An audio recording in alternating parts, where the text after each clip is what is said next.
A question that keeps haunting so many people is this. If you disappear completely, does a narcissist actually care, or are they forgotten the moment you walk away? The answer isn't as simple as yes or no. In fact, the truth depends on something most people never realize. And understanding this can help you stop waiting, stop wondering, and finally protect your peace. Many people assume that going no contact always gets the same reaction. But in unhealthy relationship dynamics, that's not usually how it works. Not every relationship holds the same value to someone who constantly seeks validation and control. From a psychological perspective, different people may be viewed differently depending on what emotional needs they fulfilled.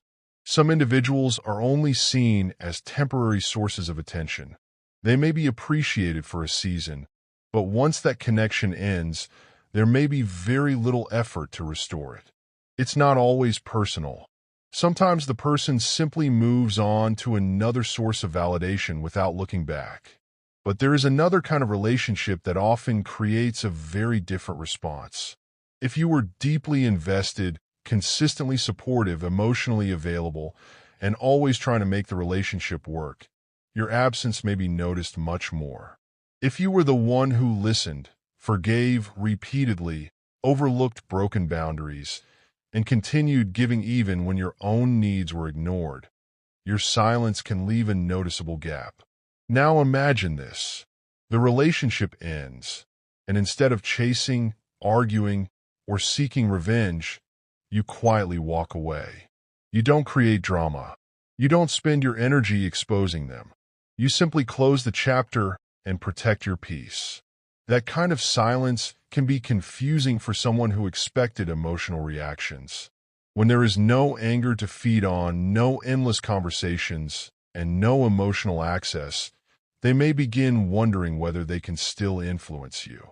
In some situations, this is when attempts to reconnect may happen.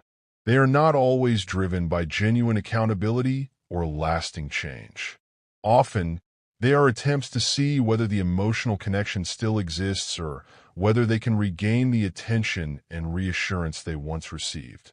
On the other hand, if the relationship ended with major public conflict, exposure, or serious damage to how they wanted to be seen, they may avoid reconnecting altogether. Not necessarily because they have moved on emotionally, but because returning would require facing uncomfortable truths they would rather avoid. This is why every no-contact situation looks different. The reaction depends less on the fact that you left and more on how the relationship ended, what role you played, and whether they believe they still have emotional influence. The most important lesson is this. No contact should never become a strategy to make someone miss you. Its real purpose is to help you heal, regain emotional clarity, and rebuild your confidence without constant emotional pressure.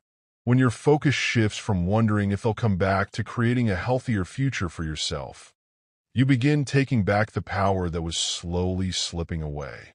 Whether they notice your silence or not becomes far less important than the peace you finally experience. Remember, lasting freedom doesn't come from changing another person's behavior. It comes from changing what you allow to have access to your life. If this message gave you a new perspective, make sure to like this video, subscribe to TF, and join us for more thoughtful discussions about emotional well-being, relationship patterns, and personal growth. There's another video waiting for you that could be the next step in your journey. This video is created for educational and awareness purposes only. It explores common behavioral patterns and is not intended to diagnose, label, or generalize any individual. Every person and every relationship is unique.